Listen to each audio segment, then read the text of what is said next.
Communal riots Gujarat में Bharatiya Janata party करवाती थी। भारतीय जनता पार्टी आरएसएस या कम्युनल राइट्स करवा के यहाँ एक वैमनस्य पैदा किया गया। क्या खुश हो रहे हैं आप कि मधु श्रीवास्तव और दो बागियों के बीच आपकी सीट निकल जाए? मधु श्रीवास्तव बागी हो गए तो बीजेपी हारेगी। बीजेपी अगर 1-to-1 फाइट होती तो भी इस इलाके में बीजेपी हारने ही वाली थी। अमित शाह के उस बयान का जिसमें उन्होंने कहा कि 2002 के जो बलवाई थे, जो दंगाई थे, उन्हें सबक सिखा दिया और अब स्थायी शांति हो गई है।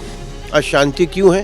क्योंकि दंगाई ही सत्ता में बैठे हैं। बहुत दिलचस्प बात है ये कि लाल कृष्ण आडवाणी ने जब तुष्टिकरण अपीसमेंट नाम के शब्द का इस्तेमाल किया तो वो मुस्लिम समुदाय को लेकर किया कि कांग्रेस पार्टी तुष्टिकरण करती है अल्पसंख्यकों का। आज कांग्रेस पार्टी इस्तेमाल कर रही है इस शब्द को कि बहुसंख्यक तुष्टिकरण हुआ है। भारतीय जनता पार्टी आज है कल चली जाएगी। जितने भी ऑपोजिशन इस देश में आए उन्होंने इसी तुष्टिकरण या इसी कोई एक सिचुएशन का एडवांटेज लेके अपनी सरकार बनाई। अब इस दौरान गुजरात में चुनाव था, कांग्रेस पार्टी के काडर को भी लग रहा होगा, आपके समर्थकों को भी लग रहा होगा कि इस यात्रा का फायदा आपको मिलना चाहिए था यहाँ पर, लेकिन राहुल गांधी यहाँ पर छू के गुजर गए, ऐसा क्यों? लेकिन एक प्रधानमंत्री को इतनी चुनावी रैलियां अपने ही गर्व के गुजरात में क्यों करनी पड़ रही है? क्योंकि वो फेल हो चुके हैं। वो समझते हैं कि गुजरात में बीजेपी हार रही है। राहुल गांधी जानते हैं कि गुजरात में बीजेपी के कुशासन और भ्रष्टाचार की वजह से यहाँ कांग्रेस सरकार बनाने जा रही है। उसके बावजूद राहुल आ रहे हैं, लेकिन मोदी जी इतनी बार सिर्फ इसलिए आ रहे हैं कि वो समझ चुके हैं कि गुजरात में भाजपा हार रही इस बार, इसलिए अपनी इज्जत, अपना राज्य वो बचाने के लिए बार यहाँ आ रहे हैं। आपको नहीं लगता कि कांग्रेस पार्टी राष्ट्रीय स्तर पर भी और राज्य के स्तर पर भी लोगों को कन्विंस करने में नाकाम रही है? आज आप लोगों से बात करने की कोशिश कीजिए तो वो हिंदुइज्म और हिंदुत्व, यानी हिंदू धर्म और हिंदुत्व के बीच फ़र्क करना ही भूल गए हैं। इस तरह से दोनों लाइंस को ब्लर कर दिया गया है कि जब नरेंद्र मोदी, अमित शाह, आदित्यनाथ ये सब बोलते हैं तो ऐसा लगता है कि अकेले रखवाले हैं ये हिंदू धर्म के। हिंदू विचारधारा का नाम लेके वो एक कट्टरवाद फैला रहे हैं, क्योंकि हिंदुत्व की जो परिभाषा है वो है गौ ब्राह्मण प्रतिपालक सर्वधर्म समभाव। इस बार लोगों के मन में आ गया है कि हमें बीजेपी को वोट नहीं करना है क्योंकि महंगाई बहुत बढ़ चुकी है। नमस्कार, द वायर में आपका स्वागत है। मैं हूं आरफा खानम शेरवानी। हम वडोदरा में इस वक्त मौजूद हैं। बहुत दिलचस्प यहाँ मुकाबला है कांग्रेस पार्टी और बीजेपी के बीच, और ख़ासकर एक अहम सीट है यहाँ पर, वागोडिया नाम की सीट। उस पर कांग्रेस पार्टी के कद्दावर नेता, सांसद भी रह चुके हैं पहले, सत्यजीत गायकवाड़, वो यहाँ पर चुनाव लड़ रहे हैं। और साथ साथ उनके सामने जो नेता हैं वो कई नेता हैं। उसमें बीजेपी के मधु श्रीवास्तव जो 6 बार सांसद विधायक रह चुके हैं, वो इस बार बागी हो गए हैं क्योंकि उनको पार्टी ने टिकट नहीं दिया। क्या इसका फ़ायदा मिलेगा सत्यजीत गायकवाड़ को, कांग्रेस पार्टी को? इस सीट पे तो हम ज़रूर बातचीत करेंगे, लेकिन इसके अलावा हम बात करने की कोशिश करेंगे इस बात पे कि कांग्रेस पार्टी के पूरे प्रदेश में किस तरह के प्रॉस्पेक्ट्स, किस तरह की उम्मीदें नज़र आ रही हैं, कैंपेन की रणनीति क्या है।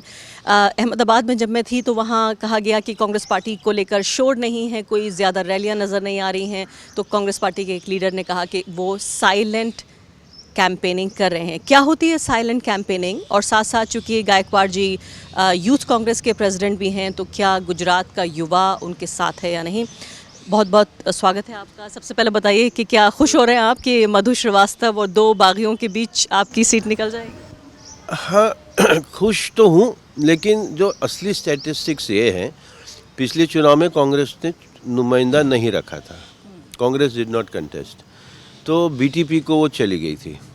तो पिछले साल भी मधु श्रीवास्तव को 63,000 वोट मिला था, तो उसके खिलाफ जो इंडिपेंडेंस थे उनको 1,10,000 मत मिला था। तो ये कॉन्स्टिट्यूंसी में एंटी इनकम्बेंसी और बीजेपी के खिलाफ के वोट हमेशा ज़्यादा रहे हैं। तो ये नहीं है कि मधु श्रीवास्तव बागी हो गए तो बीजेपी हारेगी। बीजेपी अगर 1-to-1 फाइट होती तो भी इस इलाके में बीजेपी हारने ही वाली थी। बीजेपी हारने वाली थी, ऐसा आपका मानना है? तो मुझे बताइए कि वडोदरा की पूरे जो इलाका है, ये जितनी भी विधानसभा सीटें हैं, उनमें आपको किस तरह से अपने जो संभावनाएं हैं नज़र आ रही हैं कांग्रेस पार्टी की पिछली बार के मुकाबले? देखो, जो ग्रामीण इलाका है उस ग्रामीण इलाके में महंगाई की बहुत बड़ी असर है। किसान त्रस्त है क्योंकि इन्होंने किसान के खाते में 2-2 हज़ार तो डाले, लेकिन किसानों से टैक्स और इन्फ्लेशन के माध्यम से इन्होंने 20,000 वसूल कर लिया। तो किसान वो समझ रहा है, अभी किसान को मालूम पड़ रहा है कि हमारे साथ धोखाधड़ी हुई है। उसके साथ साथ बेरोजगारी इतनी बड़ी है, जो इंडस्ट्रीज़ हैं जो कांग्रेस के वक्त बनी है जीआईडीसी, उसमें नौकरियां नहीं हैं, उसमें श्रमिकों का शोषण हो रहा है और लोकल लोगों को नौकरियां नहीं दे रहे हैं, बाहर से लोगों को लाके नौकरियां दे रहे हैं ताकि यूनियनबाजी ना हो। बाहर से लोग इसलिए ला रहे हैं क्योंकि वो कॉन्ट्रैक्ट पद्धति में काम करे। यहाँ यूपी बिहार के लोग ज़्यादा आ रहे हैं, उनको ये इंडस्ट्रियलिस्ट ले रहे हैं ताकि कम पैसे में ये ज़्यादा काम करवा रहे हैं। लेकिन इसके अलावा मुझे ये बताइए कि जितना जो पार्टी को जिस तरह से मीडिया में, मीडिया के बाहर लोगों से डोर टू डोर कैंपेन, मुझे यहाँ पर बोर्ड्स तक, होर्डिंग्स तक नज़र नहीं आए कांग्रेस पार्टी के। वडोदरा में भी बहुत कम है, अहमदाबाद में भी कम है। क्या वाकई साइलेंट प्रोटेस्ट कैंपेन वाली बात ठीक है आपकी कि आप साइलेंटली कैंपेन कर रहे हैं? नहीं, ये इलेक्शन कमीशन को देखना है कि ये लोग कितनी बोर्ड की परमिशन लेके कितने बोर्ड लगा रहे हैं। जिस तरह से बीजेपी और इंडिपेंडेंस काम कर रहे हैं, जो बीजेपी के इंडिपेंडेंस है, तो उन्होंने हमेशा तंत्रों को हाथ में लेके काम करते हैं। हमने सब जगह लगाए, गांव-गांव में हमारे भी होर्डिंग है, शहर के हर चौराहे पे हमारे भी होर्डिंग है। लेकिन इन्होंने जो पब्लिसिटी स्टंट कहते हैं, वैसे स्टंट इन्होंने किया है, लेकिन ये स्टंट से कन्वर्शन इसलिए नहीं होगा क्योंकि इस बार जो लहर है, इस बार लोगों के मन में आ गया है कि हमें बीजेपी को वोट नहीं करना है क्योंकि महंगाई बहुत बढ़ चुकी है। महंगाई आपको लग रहा है एक ही उम्मीद हो सकती है। अब मुझे आगे आप बताइए कि जो बड़े राष्ट्रीय मुद्दे हैं, खासकर मैं जिक्र करना चाहती हूँ अमित शाह के उस बयान का जिसमें उन्होंने कहा कि 2002 के जो बलवाई थे, जो दंगाई थे, उन्हें सबक सिखा दिया और अब स्थायी शांति हो गई है। मैंने देखा नहीं कि कांग्रेस पार्टी के किसी बड़े नेता का इस पर कोई जवाब आया हो कि इतनी बड़ी बात वो कह रहे हैं। लगभग ये ऐसा लगता है सुनने में जैसे कि राज्य सरकार का क्या इन्वॉल्वमेंट था। उन्होंने कहा कि हमने सबक सिखा दिया है। बेसिकली जब तक कांग्रेस की सरकार रही, गुजरात में कम्युनल राइट्स होते रहे और जैसे ही कांग्रेस की सरकार गई, कम्युनल राइट्स बंद हो गए। तो ये बताता है कि कम्युनल राइट्स गुजरात में कौन करवाता था। कम्युनल राइट्स गुजरात में भारतीय जनता पार्टी करवाती थी। भारतीय जनता पार्टी, आरएसएस ये कम्युनल राइट्स करवा के यहाँ एक वैमनस्य पैदा किया गया। अगर 2002 दंगे के बाद जो इतने भी पुलिस ऑफिसर्स हैं जो जेल में हैं, वो इसलिए जेल में हैं क्योंकि उन्होंने सच्चाई, चाहे वो सीडी के माध्यम से हो, सारी सच्चाई जहां पुलिस डिपार्टमेंट और भारतीय जनता पार्टी के कार्यकर्ता इन्वॉल्व थे। माया कोटनानी के ऊपर जो केस चला, उसके बाद जो डिसीजंस आए, तो ये तो बिल्कुल क्लियर है। आज दंगे क्यों नहीं हो रहे, आज शांति क्यों है? क्योंकि दंगाई ही सत्ता में बैठे हैं। आप पूरी जिम्मेदारी के साथ ये बात कह रहे हैं? पूरी जिम्मेदारी के साथ कह रहा हूँ। जो दंगाई हैं वो ही आज सत्ता में बैठे हैं। कांग्रेस के राज में दंगा यही करवाते थे। तो इस पर जो अभी आम लोगों से जो मैं बातचीत करने की कोशिश कर रही थी, तो उनका ये कहना था कि भाई देखिए, हमें तो कम से कम शांति मिली। 20 साल हो गए, बार बार ये कहते हैं बीजेपी के लोग कि हमें दंगा नहीं हुआ। कांग्रेस पार्टी अपने राज में क्यों नहीं कर पाई इस पर काबू, जब बार बार दंगे हुआ करते थे? कांग्रेस पार्टी ने हर कोशिश की कि ये जो दंगे जो होते थे उस पर काबू करने की कोशिश की, लेकिन भारतीय जनता पार्टी के जो संगठन हैं, जो हिंदू विचारधारा से जुड़े नहीं हैं, हिंदू विचारधारा का नाम लेके वो एक कट्टरवाद फैला रहे हैं। क्योंकि हिंदुत्व की जो परिभाषा है वो है गौ ब्राह्मण प्रतिपालक सर्वधर्म समभाव। ये हिंदुत्व की परिभाषा है, ये भगवे झंडे की परिभाषा है, ये भागवत समाज की परिभाषा है। और इसी भागवत समाज ने ये हिंदू कुश को संभाला था और इसीलिए हिंदू संस्कृति को महान क्यों कहा गया है, क्योंकि ये भागवत समाज का प्रतीक है ये भगवा गौ, और उसका मंत्र है गहु ब्राह्मण प्रतिपालक सर्वधर्म सर्वभाव। भारतीय जनता पार्टी ने इसी भगवे का नाजायज़ फ़ायदा उठा के एक ऐसी नई हिंदुत्व की परिभाषा निर्माण की है जो समग्र देश में हिंदुओं को दूसरी जातियों से अलग करके सर्वश्रेष्ठ साबित करने की कोशिश कर रही है। एक्चुअली हिंदुत्व की परिभाषा ही और है, सर्व जाति सर्व धर्म को साथ में लेके चलने की हिंदुत्व की परिभाषा है। इसलिए हिंदू संस्कृति पूरे हिंदू कुश में थी। आज चाहे तो आप सिंगापुर ले लो, आप पूरा साउथ ईस्ट ले लो, एशिया ले लो, वहाँ हिंदुत्व है। वहाँ मुस्लिम कंट्रीज़ में भी आज मंदिर है। वहाँ मलेशिया इंडोनेशिया की बात कर रहे हैं। इंडोनेशिया की बात कर, बुद्धिज़्म जो बढ़ा, वो बुद्धिज़्म की परिभाषा क्या है, जैनों की परिभाषा क्या है, और सनातन धर्म की परिभाषा क्या है। ये लोग जो हिंदुत्व की परिभाषा हमको पढ़ा रहे हैं, नई पीढ़ी को पढ़ा रहे हैं, वो एक जातिवाद, एक नफ़रत की परिभाषा है।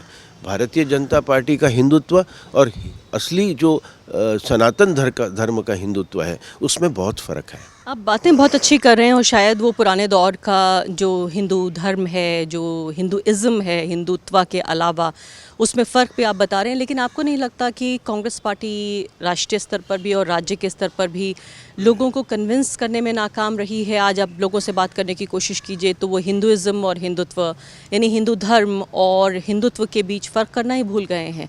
इस तरह से दोनों लाइंस को ब्लर कर दिया गया है कि जब नरेंद्र मोदी, अमित शाह, आदित्यनाथ ये सब बोलते हैं तो ऐसा लगता है कि अकेले रखवाले हैं ये हिंदू धर्म के। देखो, कांग्रेस की जो नीति है वो धर्मनिरपेक्षता की नीति है। कांग्रेस इस देश के हर नागरिक को अपना नागरिक समझ के आगे चलती है। संविधान है, कांग्रेस संविधान को सर्वोपरि मान के चलती है, और इस देश के संविधान ने जो हर नागरिक को अधिकार दिया है, उस अधिकार के ऊपर हम बात करते हैं। ये जो भारतीय जनता पार्टी है, जो ये बातें कर रही हैं, ये नफ़रत फैला रही हैं, ये संविधान का उल्लंघन कर रही है। संविधान का जो स्पिरिट है वो क्या है? संविधान का स्पिरिट अगर इस देश का नागरिक समझे तो हकीकत में लोकशाही में संविधान के तहत कांग्रेस जो कर रही है, धर्मनिरपेक्षता के आधार पर जो बिछड़ी हुई जाति है, चाहे वो आदिवासी हो, चाहे वो दलित समाज हो, चाहे वो ओबीसी हो, इनको उठाने का काम कांग्रेस समाज ने, कांग्रेस की पार्टी ने किया है, कांग्रेस की विचारधारा ने किया है। ये विचारधारा सरदार पटेल, बापू गांधी की विचारधारा है। लेकिन लोगों के साथ आपका जो कनेक्ट है, जो संपर्क है, चाहे वो हिंदू धर्म को लेकर हो, चाहे संविधान को लेकर हो, चाहे लोकतांत्रिक जो मूल्य हैं उनको लेकर हो, वो एक डिस्कनेक्ट क्यों हो गया है? और गुजरात में भी वही देखने को मिल रहा है कि लगातार कांग्रेस पार्टी पिछले 27 सालों में हर इलेक्शन में लगभग, मैं कहूँगी कमोबेश, अपना जो वोटर्स बेस है वो तो मेंटेन रखती है, लेकिन उससे इतर जाके जीतने तक की हद तक जो एक फासला है वो आप तय नहीं कर पा रहे हैं। आपको लगता है कि वाकई इस चुनाव में, खासकर अगर मैं वापस चुनाव पे आऊँ, विचारधारा के अलावा जो मन से कांग्रेस पार्टी चुनाव नहीं लड़ रही है? आपके कैडर से भी मैंने बातचीत करने की कोशिश की, उनको भी समझ में नहीं आ रहा है कि पिछली बार जब बहुत अच्छा बेहतरीन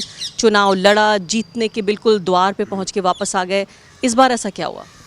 नहीं, इस बार भी हम बहुत मजबूती के साथ लड़ रहे हैं, और आप देखेंगे जो रिज़ल्ट आएंगे कांग्रेस में, कांग्रेस की 100 से ज़्यादा सीट गुजरात में आ रही है। आप अगर ग्रामीण क्षेत्रों में जाके देखिए तो ग्रामीण क्षेत्रों में महंगाई की मार लोगों को बहुत त्रस्त कर चुकी है, और इस महंगाई का मार को देखते हुए मैं समझता हूँ कि ग्रामीण क्षेत्रों में कांग्रेस बहुत अच्छा करेगी। अभी भी सिटी जो अर्बन वोटर्स है, वो अर्बन वोटर ये भारतीय जनता पार्टी के तुष्टीकरण का शिकार बना है। इन्होंने मेजोरिटेरियन पॉलिटिक्स को लेकर के लोगों में एक नफ़रत और नेगेटिव इम्पैक्ट लाने की कोशिश की है, और इसी वजह से ये नेगेटिविज़म के माध्यम से मेजोरिटी को लेकर नेगेटिविज़म फैलाना, ये हिटलर की रणनीति थी। इसलिए उन्होंने ज्यूज़ के सामने जो किया था, वो हिटलर पॉपुलर हुआ था वर्ल्ड वॉर 1, वर्ल्ड वॉर 2 में उसको काफ़ी ये सक्सेस मिली थी। वर्ल्ड वॉर 2 में उनके स्ट्रेटेजी के तहत वो हारे थे। आज जिनपिंग क्या कर रहा है, आज पुतिन क्या कर रहा है, वो यही काम कर रहे हैं।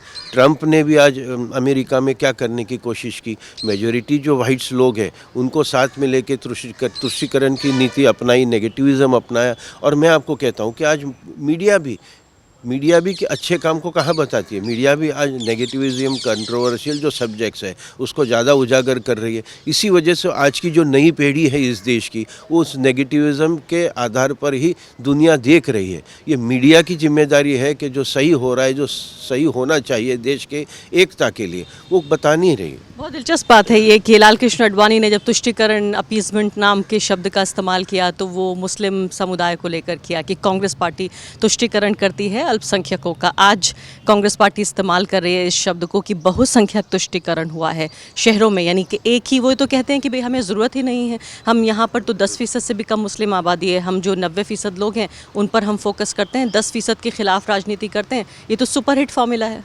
हाँ, ये सुपरहिट फार्मूला उनका चला, लोगों को लगा कि जो कांग्रेस की लोकशाही थी, वो पॉलिटिक्स थी, वो बहुत लिबरल थी। लिबरल थी, लोगों को लगा कि थोड़ा बहुत कुछ सरमुख्तियार शाही जैसा कुछ होना चाहिए, इतनी लिबरल डेमोक्रेसी नहीं होनी चाहिए।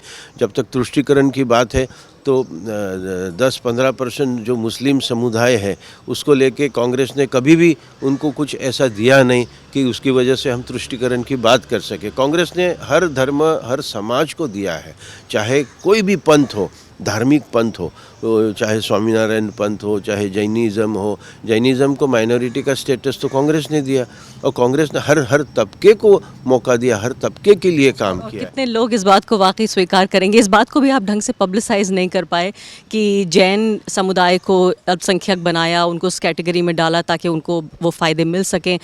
ये भी कांग्रेस पार्टी ने किया, ये भी आप पब्लिसाइज नहीं कर। नहीं, क्योंकि भाजपा 5% काम करके 95% उसकी पब्लिसिटी करती है।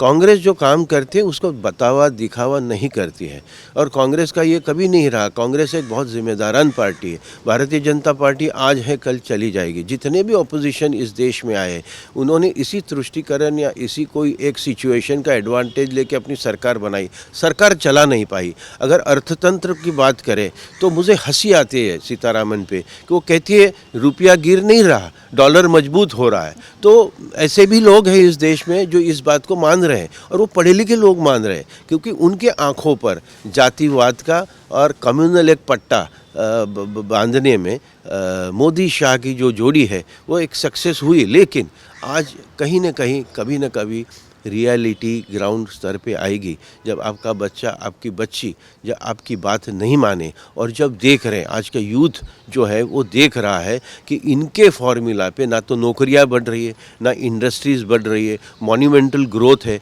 अभी बताओ ये कौन सा नेता होता है जो सरदार पटेल को अपना गुरु मानने के बाद उसी के स्टेडियम पे से, गुजरात स्टेडियम से उसका नाम हटा के अपना नाम रखता है? तो ये कैसे गुरु चेले के रिश्ते की ये साबित करना चाहते हैं? लेकिन जनता तो कोई विद्रोह भी नहीं करे। इस पे अब मैं आ जाती हूँ भारत जोड़ो यात्रा पे। बहुत सारी उम्मीद थी, आप यूथ कांग्रेस के प्रेसिडेंट भी हैं, युवाओं में देख रही हूँ मैं काफ़ी उत्साह है। राहुल गांधी एक युवा नेता हैं, चले जा रहे हैं 25-30 किलोमीटर दूर। मुझे लगता है पैर भी घिस गए होंगे अब तक उनके, जिस तरह से वो मेहनत कर रहे हैं। लेकिन अब इस दौरान गुजरात में चुनाव था, कांग्रेस पार्टी के काडर को भी लग रहा होगा, आपके समर्थकों को भी लग रहा होगा कि इस यात्रा का फ़ायदा आपको मिलना चाहिए था यहाँ पर, लेकिन राहुल गांधी यहाँ पर छू के गुजर गए, ऐसा क्यों? देखो, वो भारत जोड़ो जो यात्रा है उस देश की संविधान की रक्षा के लिए यात्रा है, देश की लोकशाही को बचाने की यात्रा है। जो मोदी जी कर रहे हैं और जो भारतीय जनता पार्टी अभी कर रही हैं, वो महंगाई की मार से वो गरीबों को और गरीब बनाना चाहता है। जो गरीब को मिडिल क्लास कांग्रेस ने बनाया है, उस मिडिल क्लास को भारतीय जनता पार्टी ख़त्म करना चाहती है, और चंद मुट्ठी भर लोगों को वो पैसे वाले बनाना चाहती है, जो उनकी चमचागिरी कर रहे हैं, चमचागिरी करेंगे। लेकिन राहुल गांधी ने यहाँ कैंपेन क्यों नहीं किया? राहुल गांधी यहाँ कैंपेन में आए, रैलियाँ कर रहे हैं। भारत जोड़ो यात्रा ये गुजरात चुनाव के प्रति नहीं है, वो देश की संविधान और देश में सरमुख्तियार शाही नाबूद करने के प्रति को यात्रा है। और आप देख रहे हैं कि इतनी यात्रा राहुल गांधी के साथ जिस कसम से लोग जुड़ रहे हैं, वो देश को बचाने जा रहे हैं। गायकवाड़ जी, आपकी बात समझ रही हूँ मैं। ये कह रही हूँ कि एक पॉलिटिकल पार्टी का जो पहला मकसद है वो है चुनाव लड़ना, चुनाव जीतना। अगर आप विपक्ष में ही बैठे रहेंगे तो संविधान और लोकतंत्र को कैसे बचाएंगे? अगर मैं मान लेती हूँ कि आपका ये मकसद है, बड़ा अच्छा मकसद है, नेक मकसद है, लेकिन उसके लिए चुनाव भी तो एक जरिया है। चुनाव लड़कर आप संविधान को बचाएंगे। राहुल गांधी क्या गुजरात में पदयात्रा करेंगे? नहीं। राहुल गांधी क्या करेंगे? अपना संदेश लेके आते हैं। उन्होंने अभी 3 जोन में तो मीटिंग की, सूरत में मीटिंग की, राजकोट में मीटिंग की। अगले 4 दिन में, 5 दिन में राहुल जी और 6 बार गुजरात आ रहे हैं। गुजरात के संभाग इलाकों में, जैसे मोदी जी ने 10 विधानसभा की एक मीटिंग की, ऐसे राहुल जी भी सभाएं कर रहे हैं। राहुल जी के सभा का मैसेज जा रहा है। ऐसा नहीं है कि राहुल जी, नरेंद्र मोदी ने 24-25 ज़्यादा रैलियां की हैं। एक एक दिन में वो 4-4, 5-5 रैलियां कर रहे हैं। वो देश के प्रधानमंत्री हैं, उसके बावजूद देखिए कि किस तरीके से वो तो बिल्कुल स्थानीय निकाय का चुनाव है उसमें भी कूद पड़ते हैं। देखो, मोदी जी की मैं बहुत इज्जत करता हूँ, देश के प्रधानमंत्री हैं, लेकिन एक प्रधानमंत्री को इतनी चुनावी रैलियां अपने ही गर्व के गुजरात में क्यों करनी पड़ रही है? क्योंकि वो फेल हो चुके हैं। वो समझते हैं कि गुजरात में बीजेपी हार रही है। राहुल गांधी जानते हैं कि गुजरात में बीजेपी के कुशासन और भ्रष्टाचार की वजह से यहाँ कांग्रेस सरकार बनाने जा रही है। उसके बावजूद राहुल आ रहे हैं, लेकिन मोदी जी इतनी बार बार सिर्फ इसलिए आ रहे हैं कि वो समझ चुके हैं कि गुजरात में भाजपा हार रही इस बार, इसलिए अपनी इज्जत, अपना राज्य वो बचाने के लिए बार बार यहाँ आ रहे हैं। आज अमित शाह का स्टेटमेंट है कि जहाँ जहाँ पिछले चुनाव में भाजपा के बूथ पे जहाँ जहाँ ज़्यादा वोट मिला उसी पे काम करो। यही संदेश देता है। वो समझ गए हैं कि इस देश में, गुजरात में आदिवासी, ओबीसी, गरीब तबका, माली समाज है, मुस्लिम समाज है, मेजॉरिटी 65%, मोर देन 65% जो वोटर्स हैं वो भारतीय जनता पार्टी के खिलाफ वोट देने जा रहा है। इसलिए मोदी जी यहाँ आके कांग्रेस को टेररिज्म के साथ जोड़ने की बात करते हैं। गुजरात की विफलताओं पे बात नहीं कर रहे हैं। गुजरात की में जो मुश्किलियाँ लोग सामना कर रहे हैं, उस मुश्किलों पे उनका कोई सॉल्यूशन, निवारण कैसे करें, उस पर मोदी नहीं बोल रहे हैं। इसलिए अपनी हार भाप चुके ये भारतीय जनता पार्टी के सारे वरिष्ठ नेता गुजरात में बार बार आके लोगों को समझाने की कोशिश। आखिरी सवाल आपसे कि इस चुनाव का जो नतीजा होगा 2024 में, यहाँ कांग्रेस पार्टी गुजरात में जीतती है या हारती है, आपको लगता है कि सीधा इसका असर 24 पे पड़ेगा?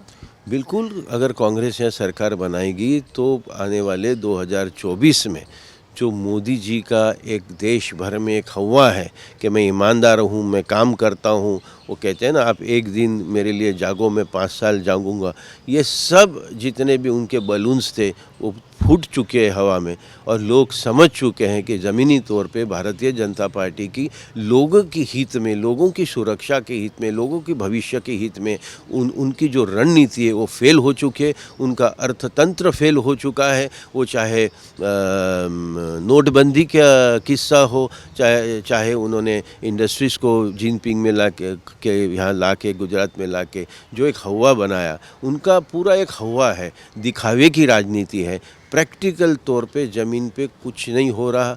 इतना भ्रष्टाचार गुजरात में मैं समझता हूँ कि पिछले 100 साल में कभी नहीं हुआ, इतना भ्रष्टाचार गुजरात में है। बहुत बहुत शुक्रिया सत्यजीत गायकवाड़ जी हमसे बातचीत करने के लिए। Thank you.